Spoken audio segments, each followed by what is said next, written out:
नमस्कार आप सभी को। बहुत शुक्रिया ईश्वर जी, जया जी, ये मंच, ये मौका मुझे देने के लिए कि मैं स्त्री लेखन पर आयोजित इस 2 दिवसीय कार्यक्रम का हिस्सा बन पा रही हूँ और अपनी बात कह पा रही हूँ।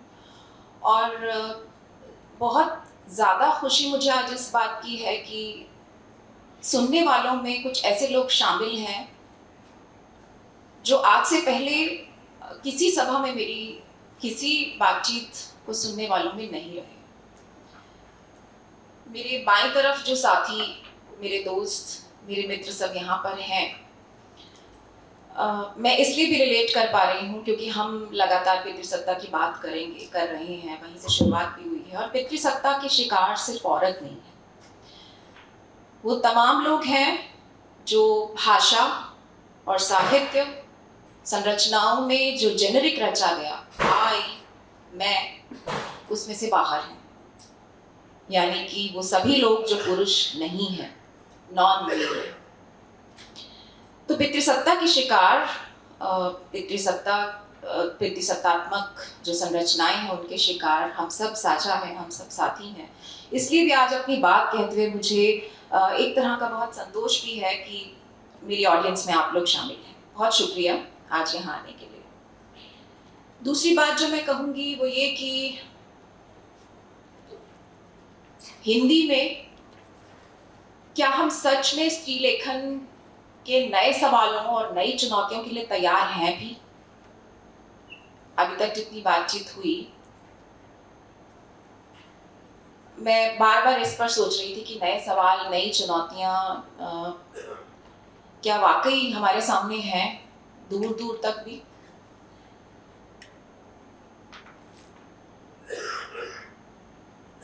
दो बातें हैं, दो तरह के सवाल हैं जो स्त्री लेखन के सामने हैं। कुछ जो बाहर से आते हैं, जिनकी जड़ पितृसत्ता है, पेट्रियार्कल माइंडसेट है, और दूसरे वो सवाल हैं जो हमारे अपने अंदर से पैदा हो रहे हैं, यानी स्त्री लेखन की जो दुनिया बनी है अब उसमें से उभर रहे हैं या उभरने चाहिए, और मेरे लिए वो ज्यादा महत्वपूर्ण है। लेकिन फिर भी क्योंकि इतनी चर्चा हुई है, जब शुरुआत हुई है जो बातचीत की, उसमें जो नए सवाल और नई चुनौतियों पे बात हुई, मेरा दिमाग एक पंक्ति पर टिक गया, क्या बिकनी ही अंत है, बिकनी के बाद क्या, जया जी ने जब कहा। और मैं सोच रही थी कि क्या स्त्रियों की आज़ादी को बिकनी में रिड्यूस किया जाना ये एक पितृसत्तात्मक सवाल नहीं है कि इसके बाद इनको क्या चाहिए, अब और कौन सी आज़ादी चाहिए, बिकनी तक तो आ गई। और इसी से मैं बार बार जूझ रही हूँ, हम लंबे समय से उस बात से जूझ रहे हैं कि बहुत सारे सवाल जो स्त्री लेखन के सामने हैं, असल में वो इसी तरह बाहर से आ रहे हैं, इम्पोज किए जा रहे हैं, और वो ज्यादातर सवाल पितृसत्तात्मक सवाल हैं, क्योंकि ये प्रश्न भी उसी कैटेगरी का, उसी पैटर्न में से निकला हुआ सवाल है, जो सवाल थेरी गाथाओं के समय, थेरियों के समय पर कि स्त्रियों को बौद्ध संघों में प्रवेश मिलेगा तो बौद्ध संघ की उतनी उम्र भी नहीं बचेगी जितनी अभी हो सकती है, आधी हो जाएगी। तो स्त्रियां आएंगी तो बौद्ध संघ बर्बाद हो जाएगा। 1829 में जब सती प्रथा को प्रतिबंधित किया गया, तो कुछ साल बाद हिंदू ब्राह्मण ब्रिटिश इंडियन कोर्ट में जा पहुंचे ये कहने के लिए कि हमारी तो संस्कृति नष्ट हो जाएगी, हमारी तो सभ्यता खराब हो जाएगी, हमारी औरतें बिगड़ जाएंगी। 1884 में जब ब्रह्माबाई भारत का पहला कंसेंट का मुकदमा लड़ रही थी, उन्होंने इनकार किया कि मैं अपने पति के घर नहीं जाना चाहती हूँ। वो विवाह की पुनर्स्थापना का उसने केस डाला था अपनी पत्नी पर, और उसने कहा कि पुनर्स्थापना कैसी, मैं तो जब शादी हुई थी, बच्ची थी, मुझसे पूछा नहीं गया, और मैं कभी अपने पति के घर गई ही नहीं, तो जब गई ही नहीं, तो जब कंज्यूमेट ही नहीं हुआ, तो फिर पुनर्स्थापना कैसी।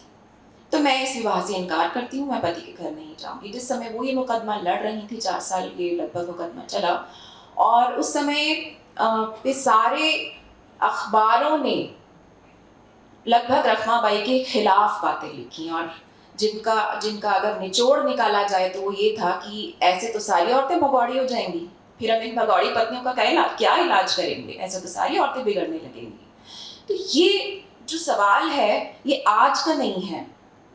जो भी प्रश्न उठते हैं स्त्री लेखन पर जो बाहर से आ रहे हैं, जो पितृसत्तात्मक सवाल हैं कि इसके बाद क्या, इसके बाद कौन सी आज़ादी चाहिए, ये अल्टीमेट आज़ादी है। तो एक तो बिकनी में आज़ादी को रिड्यूस करना अपने आप में एक गलत पॉइंट है जहाँ से हम बातचीत शुरू करते हैं। दूसरी बात ये कि ये सारे सवाल चूंकि पितृसत्तात्मक सवाल हैं, बाहर से आ रहे सवाल हैं, तो ये सारे सवालों पर चिंतन करते रहना असल में हमारा मकसद अपने आप वहाँ ख़त्म हो जाएगा। हालांकि बहुत सारे सवालों का जवाब मैंने अपनी किताब में दिया भी है, और ये भी मैंने लिखा ही है कि जितना मौका मिले, जितनी बार मौका मिले, हमको इन सवालों को काउंटर करना चाहिए। ये सबको करना पड़ता है। जब छायावाद पे सवाल उठते थे कि छायावादी कविता क्यों, तो छायावादी लेखक लिख के बता रहे थे कि हम ये कविता क्यों लिख रहे हैं।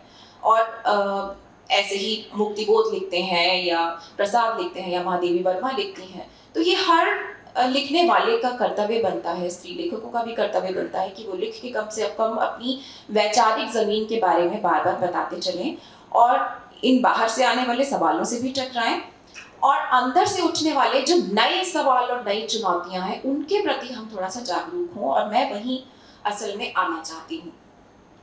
पुराने सवाल तो बहुत सारे हैं, खांचे का भी है। ये तो स्त्री लेखन मतलब आपने खांचे में डाल दिया, आप खांचे बना रहे हैं। और वहीं मैं ये सोचती हूँ कि खांचे तो पहले ही बना दिए गए। जब आप स्त्री रचनाकारों के लिए कोकिला जैसा शब्द इस्तेमाल करते हैं तो खांचा तो आपने बना दिया। जब आप आई में से स्त्री को बाहर करते हैं, रघुवीर सहाय कहें कि मैं कुछ और करना चाहता था, मैं कुछ और कर रहा हूँ, लेकिन वहीं कोई और लेखिका, कोई कवित्री लिखे कि मैं मेजों की धूल नहीं झाड़ना चाहती, तो वो सिर्फ स्त्री का मैं है, वो संकुचित है। लेकिन जो पुरुष का मैं है, मैंने मैं शाली अपनाई, देखा एक दुखी निज भारी, तो वो मैं तो सारी दुनिया का मैं है, और स्त्री का मैं केवल एक छोटा सा मैं है, जैसे आपका मैं एक छोटा सा मैं है। तो ये जेनरिक में से बाहर किया जाना, एक ये खांचे बनाना, ये था। अब जो स्त्री लेखन सामने आ रहा है वो असल में इन खांचों को तोड़ेगा, तोड़ रहा है, उनको तोड़ने का काम कर रहा है। तो इसी तरह के और बहुत सारे इसी कैटेगरी के बहुत सारे सवाल हैं जिन पे मैं नहीं जाना चाहती, क्योंकि वो सारे पुराने हैं। सारे ऐसे सवाल हैं जो बार बार उठेंगे, बार बार कहा जाएगा कि ये तो सब खराब कर देंगी, ये भीड़ की भीड़ चली आई है स्त्री लेखिकाओं की, और ये तो बाढ़ आ गई है, और इनके पास शिल्प नहीं है, इनके पास अनगढ़ भाषा है, इतिवृत्तात्मकता बहुत अधिक है, कहीं से शुरू होती है कहीं पहुंच जाती है, पता नहीं क्या कहना चाहती है। तो ये सारे तमाम जो बाहर से आने वाले सवाल हैं, इन पर मैं फिर से नहीं जाके कुछ नई जो चुनौतियां हैं जिन पर मैं केंद्रित करती हूँ। पहला एक चीज जो मुझे लगता है कि सबसे जरूरी सवाल है, वो है मौलिकता का, जो एक सबसे कठिन चीज है, सबसे कठिन सवाल है। इस मौलिकता को बताते हुए मैं बाइटेक्सुअलिटी की बात करना चाहती हूँ। बाइटेक्सुअलिटी मतलब हम सभी लोग एक पितृसत्तात्मक समाज में पैदा हुए हैं, इस बात से तो कोई इनकार नहीं है। कोई ये नहीं कह सकता कि नहीं, हमारा समाज तो जेंडर बराबरी का समाज है, पितृसत्तात्मक नहीं है। तो ये तो पहली चीज जिससे हम इनकार नहीं कर सकते।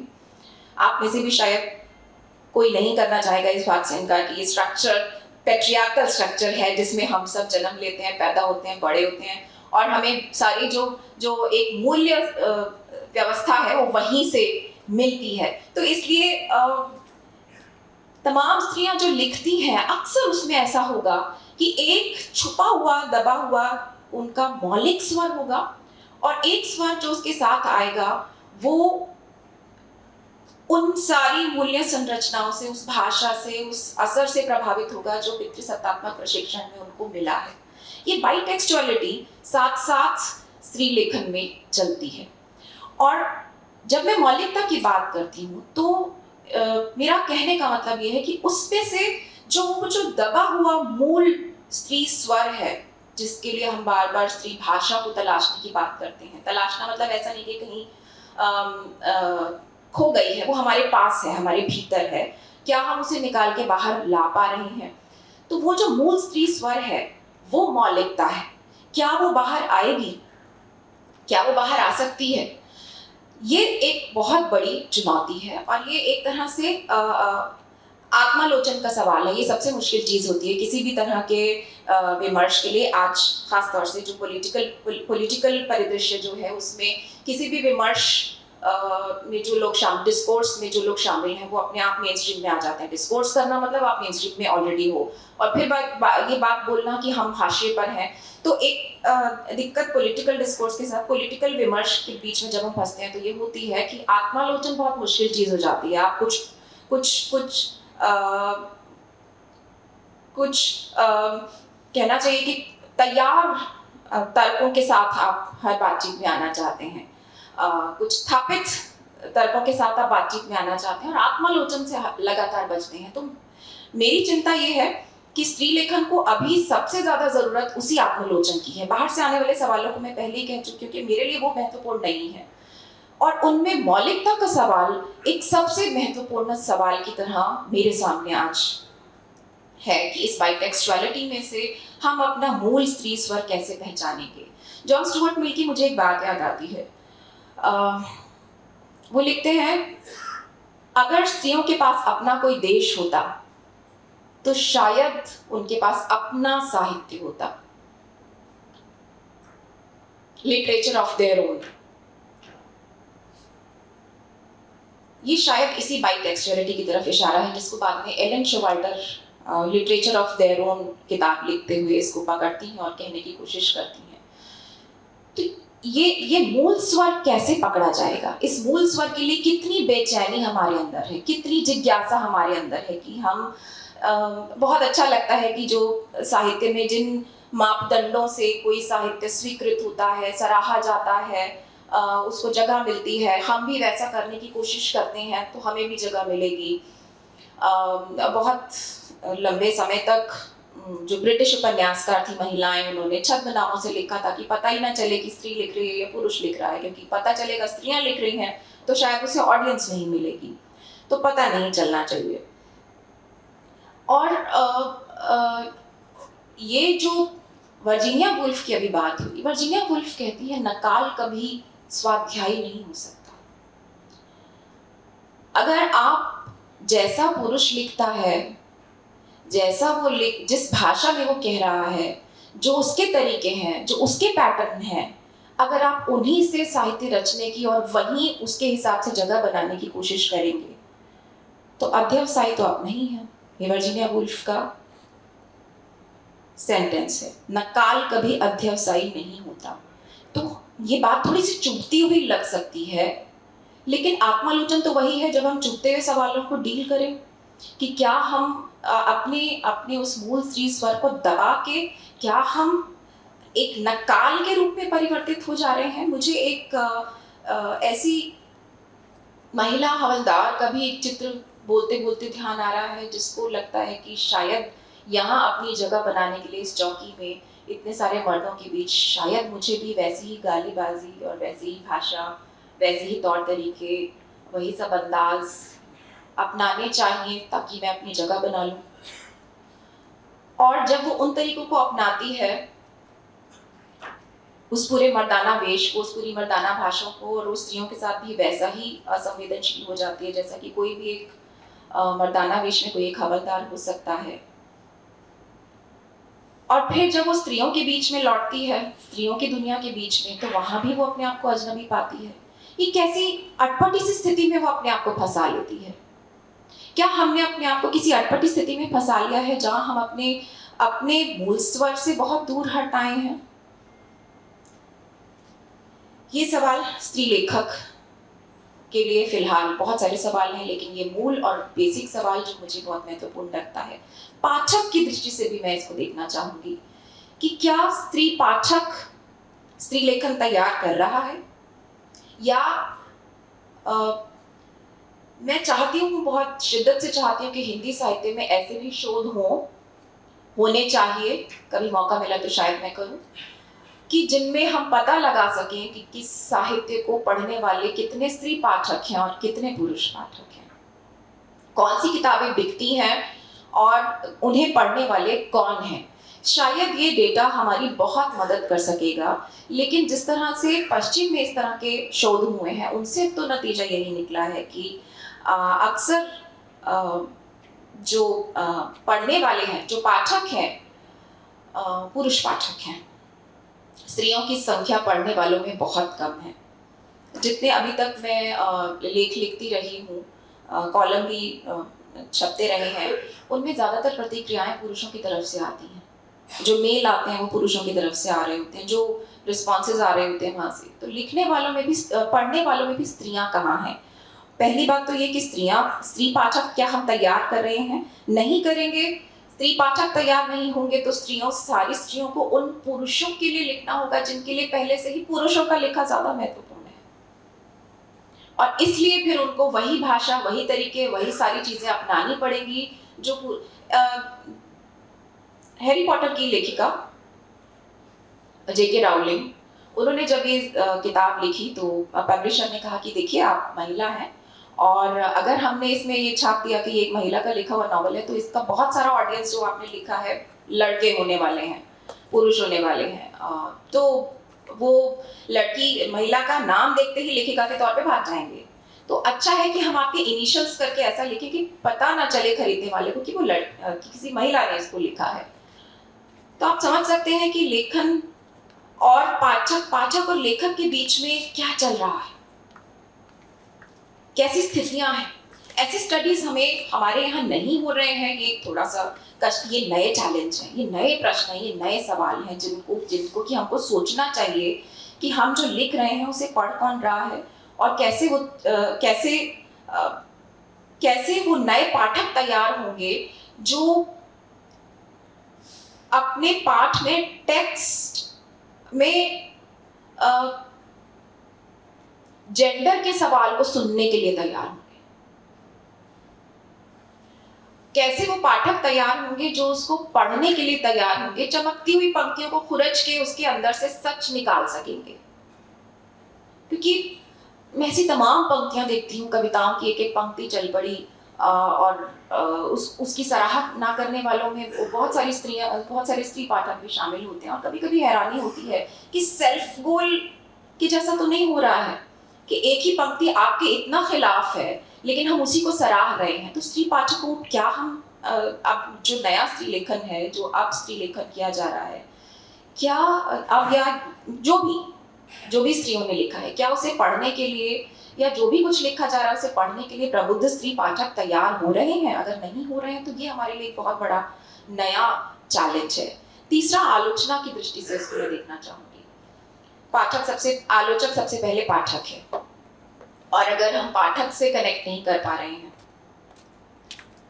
अगर हम पाठक तक ही नहीं पहुंच रही है वो भाषा, वो संवाद नहीं पहुंच रहा है, तो किसी ने मुझे कहा कि आलोचना तो लेखक के लिए होती है, आलोचना पाठक के लिए नहीं होती है। मैं पुरजोर तरीके से इस बात का समर्थन करती हूँ कि आलोचना भी पाठक के लिए होती है। रचना का जीवन पाठक के लिए है, रचना वो पाठक के लिए है, तो आलोचना भी पाठक के लिए है। क्या आलोचना वो टूल्स निर्मित कर पा रही है जिनसे, जैसे अभी थोड़ी देर पहले भी कहा गया कि बाढ़ आ गई, बहुत सारे नाम, मतलब एक खोजो 3 बुलावे 13 आवे, इतने सारे नाम हो गए। तो क्या इतने सारे लेखन को, इतनी सारी लेखिकाओं को इस नए बदलाव को समझने के लिए हमारे पास टूल्स हैं? कोई आलोचक लिख देते हैं कि अरे ये तो महिला का लिखा हुआ बहुत अच्छा है क्योंकि ये स्त्री विमर्श के दायरों से, खांचों से परे है। क्या उस आलोचक से पूछिए, आपने स्त्री विमर्श पढ़ा है? नहीं पढ़ा होगा। ये तो स्त्रीवाद के दायरों से मुक्त है, जैसे स्त्रीवाद कोई नेगेटिव चीज है और उससे मुक्त होना कोई श्रेयस्कर बात है। और इस तरह की पंक्तियां पढ़ते हुए लगातार महसूस होता है कि स्त्रीवादी आलोचना का होना आज हिंदी साहित्य में कितनी बड़ी जरूरत है, और वो जो अपनी भाषा निर्मित कर सके। आप कितनी बार पितृसत्ता शब्द बोलेंगे? एक पेज पर कितनी बार पितृसत्ता लिखेंगे? क्यों नहीं है हमारे पास हिंदी में स्त्रीवादी आलोचना के वो नई शब्द, वो नए टर्म्स, वो नई बातें जो हम कह सकते हो? वहाँ पर स्त्री द्वेष या स्त्री द्वेषी आलोचना क्यों नहीं है? वहाँ लिंग भेद क्यों नहीं है? इतने सारे तमाम शब्द हैं जो अब गढ़ लिए गए हैं, क्यों हम उनसे अपरिचित हैं? क्यों हम उनका इस्तेमाल नहीं कर सकते? क्यों हम नई शब्दावली को नहीं कर सकते हैं? तो आलोचक, पाठक और लेखक, जब मैं इन 3 बिंदुओं से देखने की कोशिश करती हूँ तो समझ में आता है कि नई चुनौतियाँ और नए सवाल क्या हैं।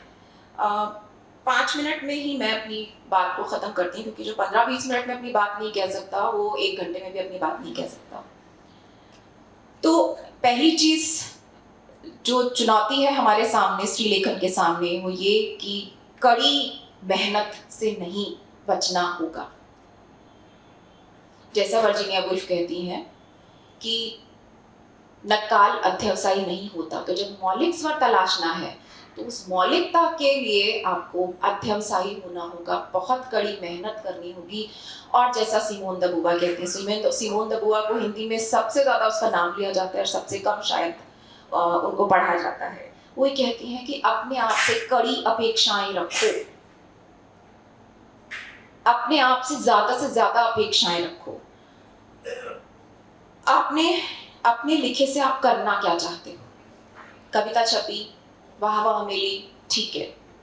कहानी लिखी, वाह वाह मिली, लिस्ट में नाम आ गया, ठीक है। लेकिन उससे करना क्या चाहते हो? क्या हमारे पास कोई और भी मकसद है कि हम अपने लिखे से ये करना चाहते हैं? जैसे मेरे पास बहुत इसका स्पष्ट जवाब है, जिसको मैं 50 बार, 60 बार, 70 बार दोहरा सकती हूँ, कि मेरे लिखने का मतलब एक राजनीतिक हस्तक्षेप है। साहित्य की दुनिया में, समाज में, राजनीति में, सब जगह ये मेरे लिए राजनीतिक हस्तक्षेप है, और इसे इसी तरह से देखा जाना चाहिए। ये भी मैं हिमायत इस बात की करती हूँ। तो मैं बहुत स्पष्ट हूँ। क्या हम इस तरह से अपने लिखने को लेकर स्पष्ट हो पा रहे हैं कि मैं लिखे से ये करना चाहती हूँ, मैं चाहती हूँ मेरे लिखे से ये हो? क्योंकि लिस्ट में नाम आना, छप जाना, प्रकाशित हो जाना, पुरस्कार मिल जाना भी, ये सारी चीजें एक तरफ, लेकिन अगर अपने पैरों के नीचे जमीन ही नहीं है, अपने सवाल ही स्पष्ट नहीं है, तो मुझे लगता है कि इससे बड़ा चैलेंज कोई हो नहीं सकता किसी जीवन में। तीसरी बात कि पितृसत्ता की किलेबंदी बहुत सख्त है, बहुत मजबूत है। खासतौर से कविता, क्योंकि सबसे प्राचीन विधा है, इसलिए कविता में तो बहुत ज्यादा, इसलिए वहां संभलना और ज्यादा जरूरी है। बहुत जल्दी स्वीकृति मिलती है और बहुत जल्दी उसके जंजाल में हम फंसते हैं। तो उस पितृसत्तात्मक किलेबंदी से कैसे हमें बचना है, क्योंकि वहां पे बहुत सारे पहरेदार हैं, और पितृसत्ता के किले के पहरेदारों में, माफ कीजिएगा मुझे ये कहने के लिए, लेकिन सच है, कहना होगा कि पितृसत्ता की जो किले की पहरेदारी है, वो बहुत हद तक स्त्रियों के हाथ में पहुंच गई। तो क्या हम आत्मालोचन करके अपने भीतर झांक कर इन सारे सवालों के लिए तैयार हो रहे हैं, चुनौतियों के लिए तैयार हो रहे हैं? ये एक बड़ा सवाल है, क्योंकि स्त्री लेखन, विपुल स्त्री लेखन आज किया जा रहा है। आखिरी जो चुनौती है वो है समावेश। और जब भी मैं समावेश की बात करती हूँ, मुझे अपने जीवन में टकराए एक मर्द की का स्टेटमेंट याद आ जाता है। भरी हुई बस थी और डीटीसी बसों में हम लोग दिल्ली में धक्के खाया करते थे जब काफ़ी समय तक, तो बहुत भीड़ थी और उनके झटके मुझे लगातार लग रहे थे। तो मैंने कहा कि भाई साहब ज़रा, उन्होंने मुझे कहा इतनी तकलीफ है तो ऑटो में क्यों नहीं चली जाती? हमें ऑटो में नहीं जाना। स्त्रियों का प्रतिरोध इसी दुनिया में रह के किया जाएगा, उसके लिए हम अलग रह नहीं बसाएंगे। स्त्रियां इसी दुनिया में जन्म लेने के लिए पैदा हुई हैं, इसी दुनिया में रहने के लिए जन्म लेती हैं, यहीं रहेंगी और प्रतिरोध भी यहीं दर्ज होगा। इसीलिए इसी साहित्य में प्रतिरोध दर्ज होगा। इसी साहित्यिक दुनिया में अपनी अलग मैगजीन बना लो, अलग वो मंच खोल लो, अलग वो कर, अलग नहीं। हमें समावेश चाहिए, मुझे समावेश चाहिए, इन्हें समावेश चाहिए, मेरे साथ जो बाईं तरफ बैठे हैं मेरे साथ में, उन्हें समावेश चाहिए। क्यों हम ये समावेशी साहित्य, कोई ऐसा क्यों हो साहित्य में जो कुर्सी पर बैठे और ये कहे कि मैं इसको जगह दे सकता हूँ और उसको जगह दे सकता हूँ? किसी आयोजक ने अभी किसी मर्यादा पुरुषोत्तम ने कहा था कि स्त्रियों को शुक्रगुजार होना चाहिए कि साहित्य ने उनको जगह दी है। तो नहीं, ऐसे आशीर्वादी लाल मत बनिए। साहित्य सबके लिए है, हम किसी की जगह लेने नहीं आए, हम अपनी जगह बनाने आए हैं। और इस दुनिया में सबके लिए जगह है, सबके फॉलोअर्स हैं, सबके प्रशंसक हैं, सबके पाठक हैं। तो ये समावेशी दुनिया बने, पूरे स्त्री विमर्श का, स्त्रीवाद का, या कोई भी वाद जो दुनिया में है, उस दुनिया को सुंदर और बेहतर बनाना चाहता है। दुनिया सुंदर और बेहतर तभी बनेगी जब समावेश होगा। अलग अलग टीलों पे खड़े हुए हम बात नहीं करेंगे। जब हम एक साथ बैठकर विचार और विमर्श कर पाएंगे, सारे कुर्सी पर हैं तो सारे कुर्सी पर हों, सारे ज़मीन पर हैं तो सारे ज़मीन पर हों, कोई ये ना कहे कि मैंने इसको यहाँ जगह दी है और मैंने इसको वहाँ जगह दी है। हम एक ऐसी दुनिया का, एक ऐसे फेमिनिस्ट यूटोपिया की बात कर रहे हैं जहाँ लिंग के आधार पे, जहाँ जाति के आधार पे, जहाँ किसी भी विभेदी कृत जो भी हमारे वैल्यूज हैं उनके लिए जगह न हो, विभेदों का सम्मान हो और फिर भी पता हो कि हम एक हैं। बहुत शुक्रिया।